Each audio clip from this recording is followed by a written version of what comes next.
Moving us along, I'd like to introduce to you Dr. Phillip Payne.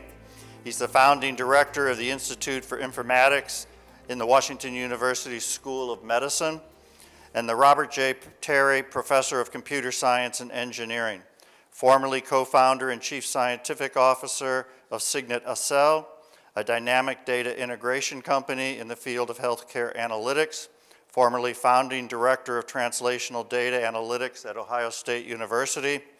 He has a Ph.D. from Columbia University in New York in biomedical informatics, as well as a master's in applied informatics from the same institution. He has a bachelor's degree in political science, which is close to my heart, from the University of California at San Diego. Would you please welcome Phillip?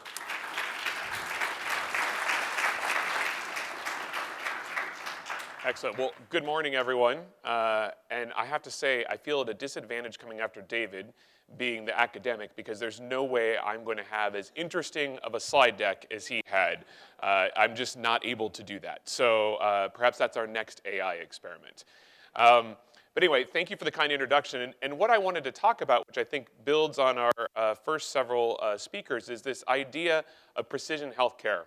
What does the healthcare system look like when we start focusing not just on collecting more data, but using that data to improve quality and outcomes at the individual and population levels, and in particular, the role of AI as a means of getting to that sort of brave new future for healthcare research, delivery, and education. So, I always start with a disclosure slide. I often joke that when I give a talk on one of the two coasts, people look at this slide and they say, that's it. Whereas when I give a talk in the Midwest, people look at me with a great deal of suspicion. So I will leave it to your good judgment as to whether or not you trust anything that I say to you today. So I want to start by talking a little bit about what's driving change in the healthcare arena and why now is the time to be talking about creating this smarter, data-driven, AI-enabled healthcare system. And I'm going to really talk about three things. I'm going to talk about the use of technology at the point of care, which I think we've all become increasingly familiar with. I'm going to talk about how advances in computation that we've already touched upon are making it possible now to do more with that data. And then I'm going to try to wrap that all together in what we often refer to in the academic world as the learning healthcare system. And spoiler alert, when I talk about the learning healthcare system, it's not a thing, it's a behavior. And I think this is one of our biggest challenges when we think about improving the quality and safety and outcomes of healthcare. So first of all, I think it's easy today to say, of course we have computation at the point of care. When I go see my physician in the primary care clinic, or I go to the emergency department, or I go to a hospital, I see providers sitting in front of computers looking up relevant data, documenting what's going on, and clearly we're building smarter healthcare systems where that data is being used to improve my care, or the care that my family receives, or the community receives. Well, if we go, and actually I love the DeLorean reference in the last talk, so let's continue that. If we get in our DeLorean and we go back only 10 or maybe 20 years, the bulk of this information management in the clinical arena would have been done on paper. And the beauty of paper medical records in particular is that they could be in one place at one time and it was usually the wrong place at the wrong time. Now, in contrast, in a relatively short time frame through a combination of advances in sort of the vendor marketplace combined with government stimulus and regulatory reform, we've seen the widespread adoption of electronic health records and any number of other ancillary clinical information systems. But I do think it's important to recognize how quickly this has happened in healthcare as compared to almost any other industry. Now, I could make a lot of excuses as to why it's taken a while for healthcare to catch up, but the takeaway is it's one of the sectors of the economy that has been the slowest in terms of adopting digitization as a means of improving efficiency, outcomes, cost, or any number of other metrics that we might be interested in. And this has happened extremely quickly, and we're still learning how to take advantage of these technologies and improve the care that we deliver to patients. Now, one of the reasons this has been made possible is if we look in a slightly longer time frame, we've had this incredible set of advances in computation. And in this case, as opposed to talking about a few decades, I'm going to talk about a century, which is still a relatively short time frame when we think about the advance of technology. And if we go back just a little bit more than a century, we were talking about mechanical computers. Some people are familiar with the Enigma Code during World War II. Anyone? Right, there's a great series of books and movies. We could talk about this later. The code breakers who solved the problem of breaking the Enigma code did that using mechanical computers, right? These were literally computers that were based upon switches, gears, and other mechanical apparatuses, not the sort of solid-state circuits that we see today. Now, fast forward a century, we have things like quantum computing. So how many people know about quantum computing? Okay, you're all the cool people in the room. Everyone else, meet your new quantum computing friends. So quantum computing is a concept now that we can compute in multiple dimensions rather than sort of 2 dimensions at one time, which greatly accelerates our ability to reason on large, complex data sets.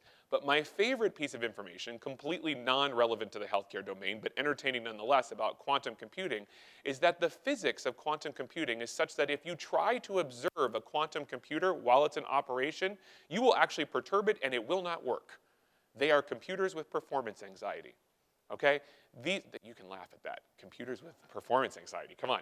The reality is we are on the verge of an era in computation where many of the computational tools we have are sort of one step away from magic, right? Computers that compute in multiple dimensions and we can't even observe them doing it. And it's happened in an extremely short time frame.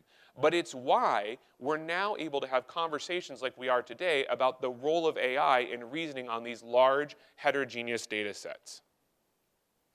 Now this leads to this concept of a learning healthcare system, and this is something that we describe very frequently in the academic and policy literature, and it's the idea that I've already alluded to that we need to instrument the healthcare delivery environment so that every time we interact with a patient or a community, we're capturing data, we're learning, and we're improving our knowledge base, and then feeding that back to providers, patients, and other practitioners such that there are benefits that accrue in sort of a rapid learning cycle. And this has been written about extensively in the policy literature, in the scientific literature, and the like. And I want to emphasize a point that I made on my very first slide, which is that many people erroneously think about the learning healthcare system as a thing, something that we're going to build. Maybe it's a piece of technology, or it's a building, or it's an environment. It's none of those things. It's quite simply a behavior that's enabled by technology rather than being about technology alone. And I'll come back to why that's so important towards the end of the talk today. Now, if you sort of dig into the literature about the learning healthcare system, what you quickly realize is it is truly about creating this virtuous cycle in which we capture data, we understand it, we generate new evidence, and we turn that evidence in the right time, place, and format such that it becomes actionable. And this has internal and external dimensions to it. Internal, for example, at the institution where I work, such that we are capturing all the data we can from our research laboratories, from our electronic health records and our other systems, and applying tools like artificial intelligence to make sense of the patterns in that data and bringing it back to our providers. But the practical reality is all of the knowledge and all of the data that we need is not just resident at BJC or at St. Louis University or any number of other academic health centers or community practice sites. It's available nationally and globally. So another critical dimension of the learning healthcare system is determining how we share data and knowledge across organizational boundaries as we engage in this rapid learning cycle. Now, that sounds very appealing, but it's very hard to do in large part because healthcare is what we would describe in the engineering literature as an ultra-large-scale system. Other examples of ultra-large-scale systems are things like air traffic control or energy infrastructure. And this is important to recognize because these are very heterogeneous, complex environments in which data and information and knowledge needs to be generated and used in real time. But there's also very specific considerations that we have to keep in mind, such as the propensity for failure and designing such that we know that's going to happen, or rapid change in the information needs of our stakeholders, or diverse or distributed governance and decision making. It's not quite the same as deploying a system that we might use, for example, as a point of sale solution in a retail environment because of all these dimensions. So with that as sort of a prelude, and I want to be clear, while I've enumerated a number of challenges, I'm actually very much an optimist about what I'm going to speak about in a moment. I do think it's important to be realistic in terms of our expectations of what we can do with data and with AI in the healthcare environment today. And I really think that gets to this concept of building a precision healthcare system, where, as I've already said a number of times, we're learning from every single patient encounter and making the system better. So what do we have to do in order to make that happen? Well, the first thing, as I've said, is that we have to capture all that relevant data. And it's not just data that exists in the electronic health record or other sort of traditional clinical information systems, but it's all of the other information that allows us to understand the health and wellness of individuals and populations. So as a thought experiment, how many people in this room have a smartwatch or sort of a wearable sensor on right now? Okay. How many of the people that raise their hand have gone to their primary care physician, or if sort of they had less than ideal circumstances, an emergency department or urgent care, and used the data from that wearable device to inform a conversation with their care provider around either their symptoms? Wow, okay, we should talk later. Okay, how many people have had that happen other than you? Anyone? Okay, so as you notice, it's a pretty small number of the people that raised their hands before, right? Because practically speaking, we think of the data that's generated within the walls of the clinic or the hospital as being central to clinical diagnosis and decision-making and monitoring health status.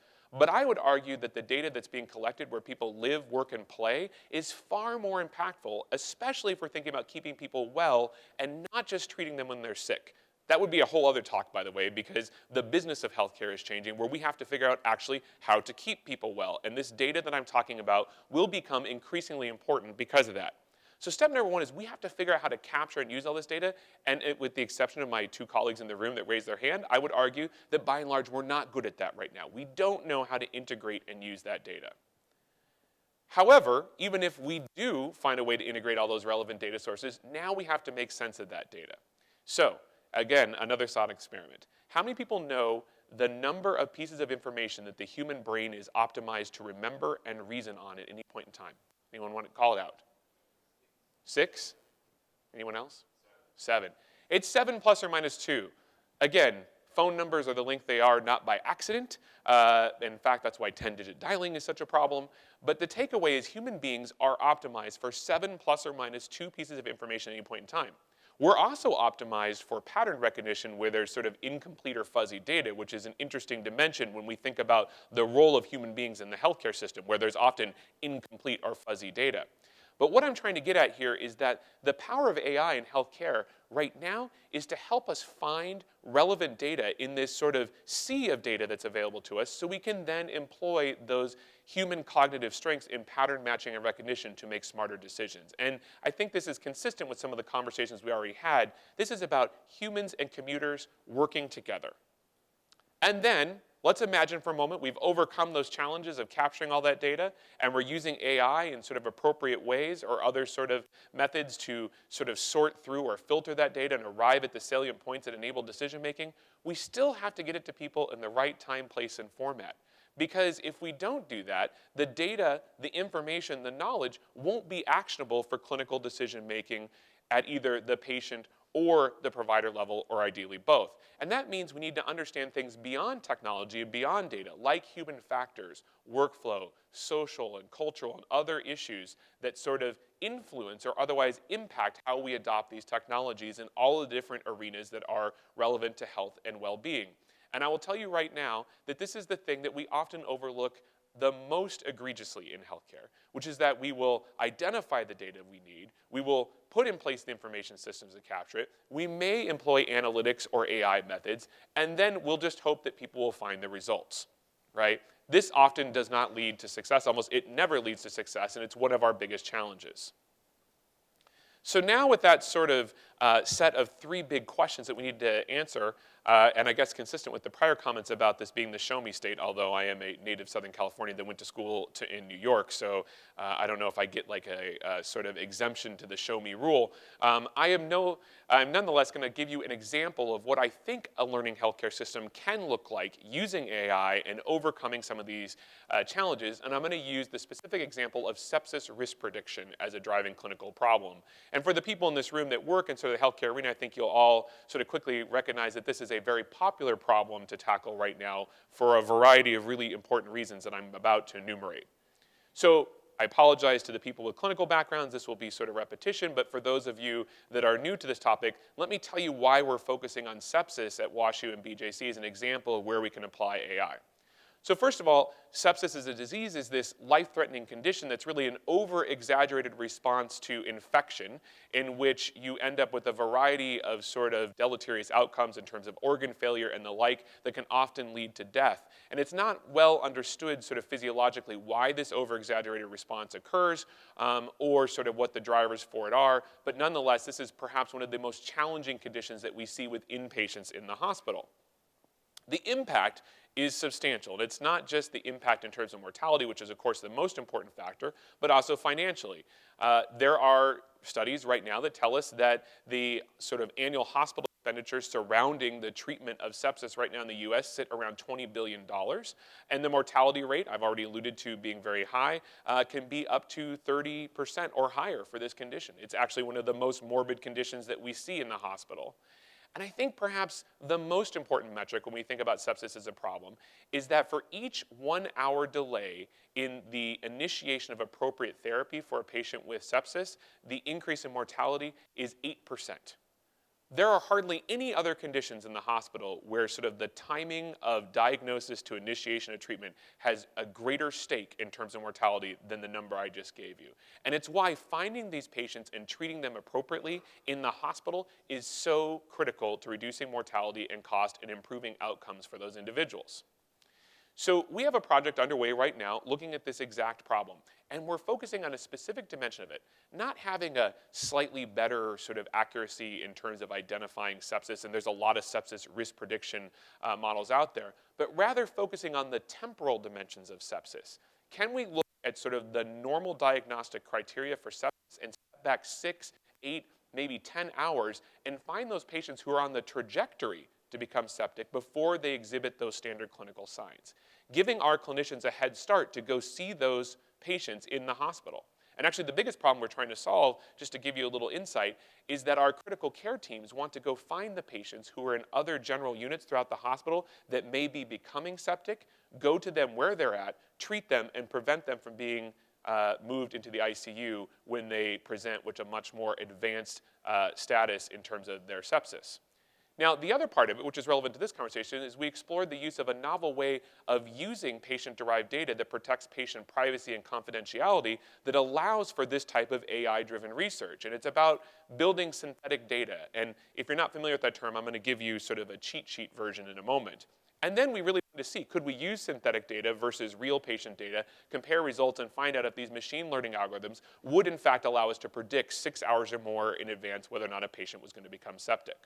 Now, as I alluded to, part of this is a project that involves a collaboration with an Israeli startup named MD Clone, and we're actually the launch client here in the US with MD Clone through Global STL to use this synthetic data engine in order to produce on-demand synthetic derivatives of our clinical data. This is a really great example of the healthcare buying power, by the way, of St. Louis, because working with our colleagues at BioSTL and Global STL, we were able to bring this innovative technology to St. Louis first because we are a hub for healthcare delivery and innovation. And this is why companies are coming here to demonstrate these technologies in the St. Louis region. So how does this work? And I apologize, this is the most geeky slide in my slide deck. Like I said, I'm not as cool as David, so I have diagrams with boxes and lines and things like that. But the basic idea is that we look at our real patient data derived from all those sources in the clinical enterprise, and we find a cohort of patients, in this case patients who we know became septic when they were in the hospital. And then we pick a set of clinical features that we think may be useful in training a machine learning algorithm, and then we produce this synthetic data based upon that cohort and those features. We're able to look at that data to assess its quality and completeness, and then export it and put it into our machine learning algorithms. And the way that this works is that if you imagine for any set of patients with these sort of features, whether they be laboratory measures or diagnoses or any number of other measurable phenomena, each one of those features sits in a two-dimensional space where there's a density. Where are all the measurements for all the patients in my population? How do they cluster together? And if you look across those spaces, you can literally draw a line between them, and each individual patient becomes this sort of arc across these multiple measurements. And so as you build a cohort, you have more and more of these arcs. That's where the data comes from that you use to train your algorithm. Well, the beauty of the MD Clone engine that we're experimenting with is it creates new arcs where the difference in each individual measurement is not statistically significant, yet they have no overlap with the real patient data. So what does that mean? It means that I can apply statistical and machine learning methods to this synthetic data. I will get the same results as if I applied it to real patient data, but there's no way for me to identify the real human beings from whom that data was derived, which means we can use more of that data, we can protect the privacy and confidentiality of the patients, and we can improve our ability to achieve this learning healthcare system that I alluded to earlier. And as I said before, our goal was to push back from time of sepsis at least 6 hours or more and find out, could we find those patients who were going to be on this trajectory? Now, it's interesting when we talk about feature selection. I love this slide because there's 5 bullet items, and it looks super simple. But these 5 bullet items correspond to close to 2,000 unique variables extracted from the EHR and other information systems that were put into that synthetic data engine that I talked about before. And then we basically used off-the-shelf, pretty well understood machine learning algorithms like logistic regression, support vector machines, clustering, and the like, and we tried to find out, could we get adequate performance of one or more of these algorithms to predict whether or not these patients were going to become septic. Now this slide, and I apologize, the formatting did not come out as hoped, is what I like to refer to as the funnel of despair. Okay? Because almost every machine learning project in a healthcare environment looks something like this. So this is 5 years worth of patients at BJH. We start with our inpatient encounters, 61,000 inpatient encounters in that 5-year bucket. And as we sort of step down through this funnel, how many of them are unique patients? How many of them meet the criteria for diagnosing sepsis, which in our case is a standard metric, which is called the Sears criteria, combined with whether or not we suspected the patient had an infection because we either ordered laboratory tests and started antibiotics based on the results, or just ordered laboratory tests and started antibiotics before the results came back, both viable indicators of potential infection. And then we looked for patients that had both because we felt that was a gold standard, that they were in fact septic.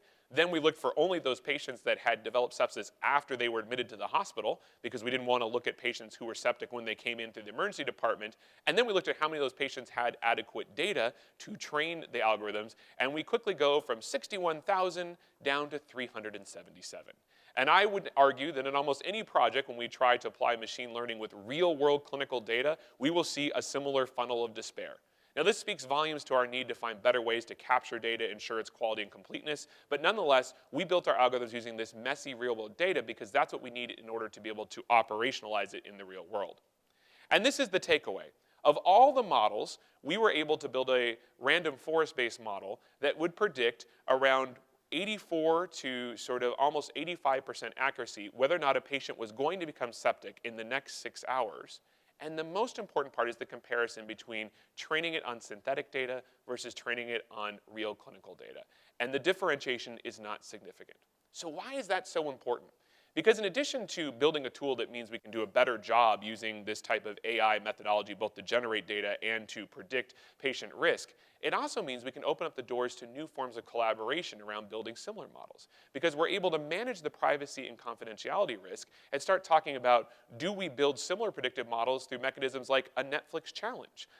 Do we partner with David's company and have them help us figure out whether or not there's a better algorithm out there? Because one of our biggest challenges in applying these types of methods in the healthcare arena to build this smarter learning healthcare system is that we don't have all the talent in healthcare that we need to do these types of analyses. In fact, when I go to Silicon Valley and I meet with my colleagues at Google and Microsoft, they're very prone to remind me that all the really good machine learning people work for them and not for me.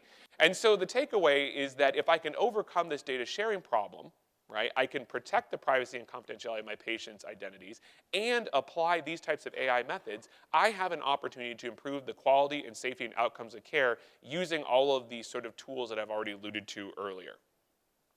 And so our takeaway is greater than 80% accuracy, we can train on synthetic data, and that this actually allows us to find these patients 6 or more hours in advance. And now what we're doing is actually working on a prospective intervention to put this risk model into our EHR and into a series of dashboards so that our critical care teams will go back out into the hospital, find those patients at risk, intervene, and we're going to find out whether or not that reduces incidence of sepsis or severity of disease. And that's another thing I want to point out. In my world, there are a lot of people in the sort of data science and informatics community that will declare success once something works in the lab, right, with the data set that I just showed you, and they'll move on to the next intellectually stimulating problem. I'm not interested in that. We're going to go and deploy this intervention in the messy real-world environment of a healthcare delivery system and find out, with all of the other dimensions there, workflow, human factors, human cognition, business constraints, resource constraints, whether or not this improves care. Because if we don't do that, we won't build the evidence base to tell us whether or not these AI interventions truly are safe, efficacious, and improve outcomes for our patients. So that's what we're going to do next with this type of tool. Sort of to bring us back to the core issue, sort of what are the fundamental challenges in front of us today, I want to talk about my field, biomedical informatics, how it relates to AI, and finally, something I think that's very important that I've already alluded to, how do we think about privacy and putting data to work at the same time? So you've already heard versions of this today, but this is my version. I think it's really important when we think about the field of informatics as a discipline that brings together these driving biological or clinical problems alongside computation, and then all of the social and cultural and human factors dimensions of deploying technologies in these complex environments. That as a scientific field working at that intersection, what we're really trying to do is demonstrate not that the computer is better than humans.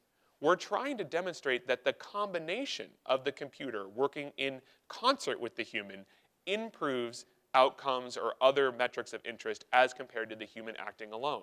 And why is that so important? Because back to that issue that human brains are optimized for 7 plus or minus 2 pieces of information at any point in time, but that we're also very good at reasoning when there's fuzzy or incomplete data, that's the unique role of the human being. But we're consuming all that cognitive capacity right now in the clinical environment by asking humans to sort through, filter, and find those 7 plus or minus 2 pieces of information so they can then employ those cognitive strengths. And that applies in the lab as much as it does in the clinic or in population health settings. And so the critical role of informatics as a field is to stitch these pieces together and make sure we're studying how we can build systems where the computer working in concert with the human is superior to the human alone. And I think there's ample evidence in many other disciplines that that is something that is both achievable and desirable. And the question is, how do we do it effectively? Now, no disrespect to my colleagues that work in the operational world of healthcare IT, but I don't think anyone believes that the current state of affairs with how we deploy electronic health records or other systems in the clinical environment, or the tools that we give to our patients through mobile devices or otherwise, or any of the number of other sort of disjoint and disconnected technologies in the healthcare arena today truly achieve this vision. So that's either job security for people like me or a call to action for people like you to continue the work that we're talking about today, because there is a lot to be done to achieve this vision that I'm sort of outlining with this very simple infographic. The second thing is that we're talking a lot about AI today, and I would argue that sort of at this intersection of AI and the field of biomedical informatics, we do have an opportunity to create this brave new future for healthcare in which we're learning from every patient encounter, we're improving those patients' care, their family and their community's care, and quality, safety, and cost metrics start moving in the right directions. But that's not an easy goal right now. So I think we all know, for example, this sort of body of literature describing the challenges around the use of IBM Watson. And I don't want to single out IBM because there's plenty of other companies that have encountered similar challenges in the healthcare world. Unfortunately, IBM has just been more prominent in some of their recent challenges in this regard. And the fundamental issue with IBM Watson is that it approached its delivery of machine learning in the healthcare environment as an engineering problem, right? If we have enough data and we have fast enough computers and we put this technology into place and give it to clinicians, we'll improve quality, safety, and outcomes. But the issue is that these machine learning algorithms are no different than if I have a new lab test or a new therapeutic or a new procedure. And what's lacking in the evidence base right now is the rigorous study of the quality, safety, and outcomes of these machine learning algorithms. And that evidence base must be built just like we were delivering a new drug to those patients. Because I can show you a number of studies, many of which from our institute here, where just by organizing and delivering information in improved ways, we can have an impact on clinical outcomes equivalent to as if we had given a patient a new drug. So we have to study machine learning and AI with a similar degree of rigor, and we're not doing that right now. That being said, there are examples that show where we can go. For example, the recent study that was reported upon not only in the scientific literature but in the New York Times around the use of AI to interpret CT scans to find early signs of lung cancer, right? This is a powerful indication how routine tasks such as image analysis can be greatly enhanced in terms of their speed and accuracy through the use of AI. And a fantastic study design if you actually read the literature around this particular project. This is the type of work that's necessary in order to demonstrate the power of AI in healthcare. But the other issue, and we've already alluded to it multiple times today, is that we need a lot of data to prove that these AI algorithms actually are efficacious, safe, and have the desired outcomes. And that means we have to find a way to balance patient privacy and confidentiality with the need to collect and use larger amounts of data, put that data to work to improve patient care. Now, how many people are familiar with the class action lawsuit that the University of Chicago is facing right now? Right? I hope people in this room had read about it. So I will tell you that when I talk to people in my field about this, the first question is, well, is it because they just sort of, didn't disclose to their patients what they were going to do with that data, that they're now being sued, that they didn't seek the right kind of informed consent, they didn't inform their patients? That's certainly part of the problem. But the bigger problem in this case was a failure of creativity on both the part of the University of Chicago and Google to consider where the real privacy risk came from. Because it wasn't the re-identification potential of the data that the University of Chicago was sharing with Google. It was the re-identification potential because of all the other data that Google had about those same people. And no one thought about that. No one considered that if you had partially de-identified healthcare data from the University of Chicago combined with people's search behavior, their use of Google Maps, what they had perhaps done on their mobile devices, you could suddenly unmask the identities of all these individuals and understand their health behavior and lots of other dimensions of their health and well-being that, while interesting from a research standpoint, also could have deleterious impacts on their ability to get insurance, employment, and the like. So if we're going to balance these two critical questions, and I think that's the key word, balance them, protecting privacy and confidentiality while also harnessing the power of this data to improve healthcare, we're going to have to be more creative in thinking about both what are these risks, and they're more than just the individual data sets on their own, and also how do we engage patients in meaningful ways so that they can volunteer their data. And I describe it to many people as follows. Right now, you can go and get a driver's license and say, I want to be an organ donor in case something happens to me. And you get a little sticker, and that's sort of the indication that you're willing to donate your organs to save someone else's life. So the question is, why don't we have better ways for our patients to say universally, I want to donate my data in safe and secure ways to improve clinical care? Because in many ways, patients can have much more impact today by donating their data if we protect their privacy appropriately and put it to work. And I'll leave you with this. This is sort of one of my favorite quotes when I think about sort of the current environment that we are facing in terms of the intersection of AI and computation and informatics, the transformation of the healthcare system. It's not just about being big and having many resources as we sort of imagine this, this new direction in the field. I think it's all about how are we being responsive to change. And in practical reality, healthcare organizations, whether they be academic and research focused or they be more operationally and clinically focused, are not the most agile and nimble organizations. And so it does beg the question, what is necessary for healthcare research, education, and practice organizations to thrive in this new world order? And I'm going to argue it's all about having leadership and a culture that is responsive to this change and can think creatively about how we generate value in all of the areas that I've talked to you about today. And so I think while Charles Darwin may not have been talking about healthcare, I think his sort of thinking on this topic is quite prescient when we think about the challenges facing us today. I'll just leave you with, you can find out more about what we're doing at Washington University in this area by visiting the website for our Institute for Informatics. You can always contact me. I do tweet largely about digital healthcare, healthcare transformation, informatics.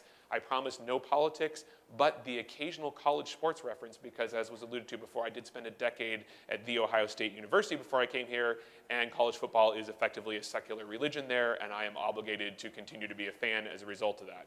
And they are number one in the college football playoff rankings, so now is the time to make that comment. And then lastly, there are versions of these slides on SlideShare if you're looking to sort of go back and look at some of the content. Thank you very much.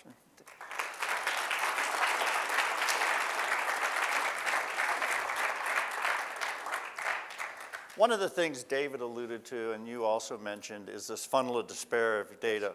And without getting into the politics of it, I'd like you to go into, when we're talking about population subsets within the population, and the difficulty of collecting data from other population groups, such as China, right, and the work you're doing to try and overcome those limitations. Yeah, so I think one of the first challenges that we have when we think about sort of collecting data at a population level is by and large our sort of model right now for engaging the populations that we serve in the research enterprise is somewhat flawed. And I actually, not somewhat, it's almost entirely flawed. And I say that because oftentimes when we talk about things like engaging in community engaged research, that involves academics going out and telling the community what we want to do rather than asking the community members, like, what is the problem that is of interest to you and how could we work together to solve it? So I think this idea of sort of citizen scientists and engaging with the communities and understanding what their needs are in terms of healthcare quality, safety, and the like is really important as we think about getting more data beyond the hospital and the clinic. And then you sort of scale that problem to sort of a global arena, and this is something you and I have talked about before. You know, many of the problems that I talked about today, they're not unique to St. Louis, they're not unique to Missouri, they're not unique to the United States. They're global in nature, and sort of assembling the data sets and the expertise to sort of tackle these problems means we actually have to build global coalitions. And I know we were encouraged to perhaps touch on politics, but I'm going to take a slightly high road approach to this. I'll just say that the current climate as it exists has made that type of global engagement extremely challenging, and I think it's actually a great peril in terms of tackling some of these critical healthcare problems that are sort of in front of us today. At our institution, we are incredibly committed to global engagement through our McDonald International Scholars Program. Our new chancellor has made very clear that he expects for the university to be engaged globally. And in my own institute, we actually currently have programs that involve both research and educational partnerships in China, in India, and in South America for the very reason that we both need to train a globally aware workforce to work on these problems and also build these ties so that we can tackle these data center problems with global impact. So there's a tremendous amount of work to be done politically, technically, culturally to make that happen, but I think it's essential. While we're waiting for a question, Yes. We'll have a speaker later from the insurance industry talking about these subsets, but especially when you get into Medicaid, Yes. you've got a very narrow subset of population that doesn't Absolutely. reflect the general population. And what are you seeing in those risks? Yeah, so I think one of the problems, of course, is anytime you tackle a problem like this and you target a very specific population, you need to be aware that the solution that you're going to generate will be tailored to that particular population. So I would say, for example, in the instance of Medicaid, I think it's okay to build predictive algorithms that are relevant to a Medicaid population, so long as we enter into that with sort of both eyes wide open, but recognize that the knowledge gained there is not going to scale elsewhere, right? And so I also believe that sort of this fundamental premise that we're going to build some set of predictive algorithms to sort of rule them all, right? You know, you see tech companies basically saying, well, we'll analyze retinal imaging and we'll diagnose everything from eye disease to diabetes to heart disease to Alzheimer's, and it'll work for everybody. That's a really exciting concept and principle, but in practice I find it hard to imagine with the variation in human physiology and how disease presents in different populations with different prevalence rates, that will truly be sort of one algorithm to rule them all. And so I think you have to have both eyes open as you think about that. I think we have a question here. One of the things I was wondering about is how do you use your analytics in the process of tailoring an algorithm, especially where in medical care and healthcare, where people sometimes withhold proprietary data for the purpose of a competitive advantage? Yes. So just to repeat the question, you know, especially in complex disease states, how do you tailor these algorithms that may be used for diagnostic or treatment decision making, especially when people may withhold information, whether that be for proprietary reasons within a provider organization or in the research context or even both? So the first thing I would say is that you know, technologies like the one I described earlier that allow us to produce synthetic data on demand that sort of disconnect the real data from the data used for research may offer a path forward where we can create sort of safe spaces for sharing data without those proprietary interests. And there's actually an example in the pharmaceutical industry, right, where there is this concept of sort of collaborative innovation in the pre-competitive space. And then when sort of, you know, you get to the inflection point where you believe you have a commercially viable product, that's when sort of research then becomes more proprietary in nature. And so as a result, major pharmaceutical companies, much to many people's surprises, are sharing a lot of their basic science and other R&D data in these safe arenas. And I actually work on a project right now as part of an NIH-funded program, which is called the National Center for Data to Health. It's a coordinating center for informatics for the top 60 academic health centers in the United States. And one of the things we're working on is actually building those open science platforms where we can create that safe pre-competitive space where people can share data securely, test their algorithms, sort of generate these interesting outcomes. And I think that's a potential path forward. I think time will tell. It's very new. It requires a lot of cultural change. And then if you step back from that, I think we have to ask the question in terms of where the data originates from.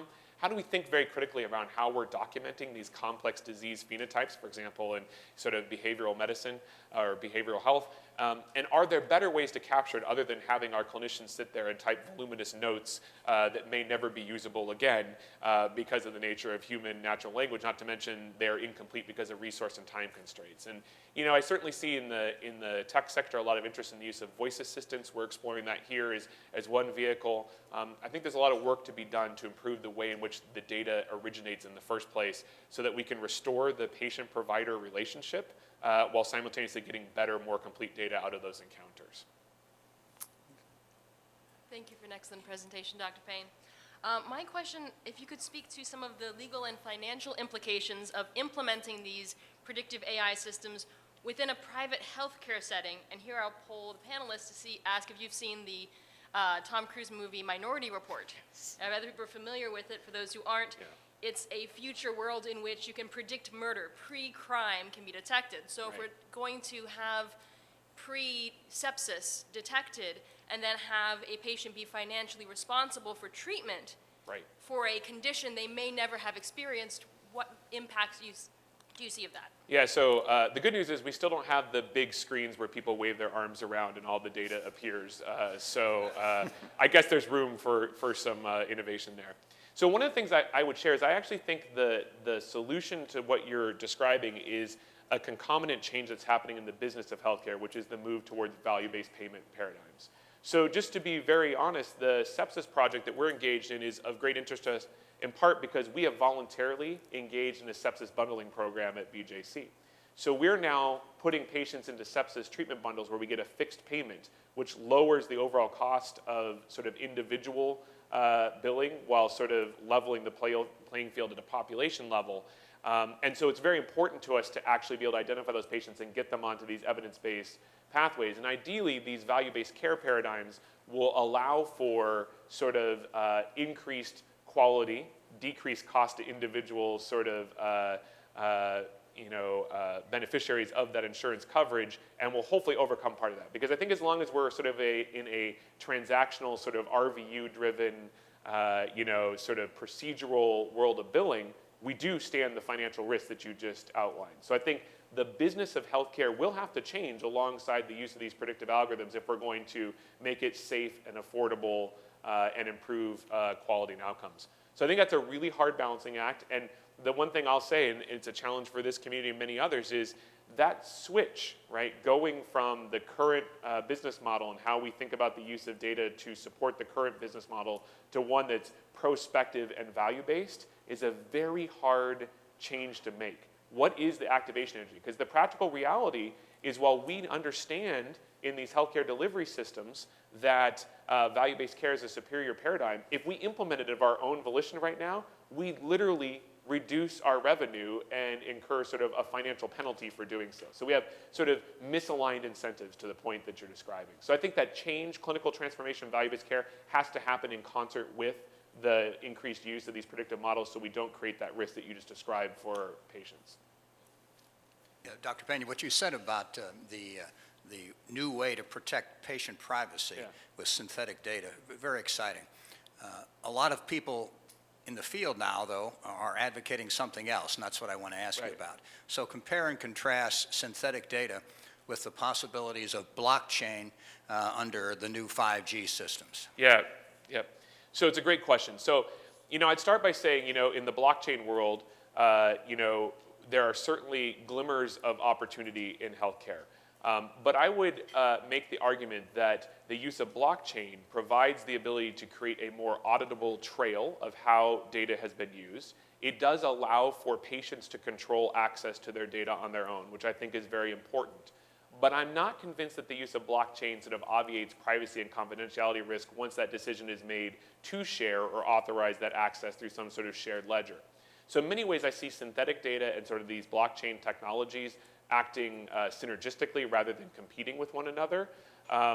That being said, I will tell you that I am very equal opportunity in my thinking about this. I am open to any and all technologies, and we're evaluating a lot of technologies that allow us to harness the power of the data that we produce in the clinic and apply these AI methods while protecting privacy and confidentiality. And I want to get to the critical question that I think we often don't ask, which is, you know, we are very concerned appropriately about privacy and confidentiality, and a lot of conversations happen around that.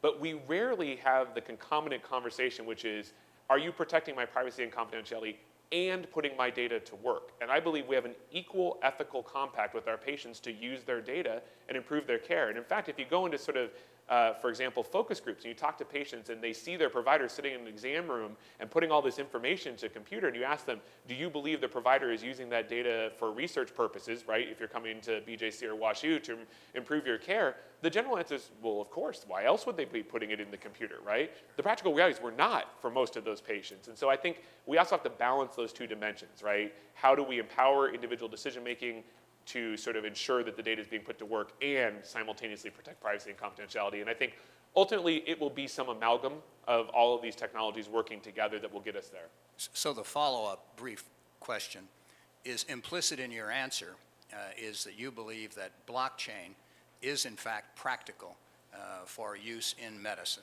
I think that it has promise and has not been demonstrated as such. My experience so far is it's been shown to have some potential utility in entirely laboratory-based exercises. I have yet to see a successful deployment of blockchain in a large-scale operational, sort of environment like a, SSM or BJC or Mercy. And much like I said earlier, where I'm not satisfied with declaring success when something works in the lab, I don't think we've seen that sort of leap to applying it in the real world in a meaningful and large-scale way. So I guess that's my way of saying I am optimistic, but I'd like to see the evidence. I'd like to invite everybody to thank Phillip for his presentation.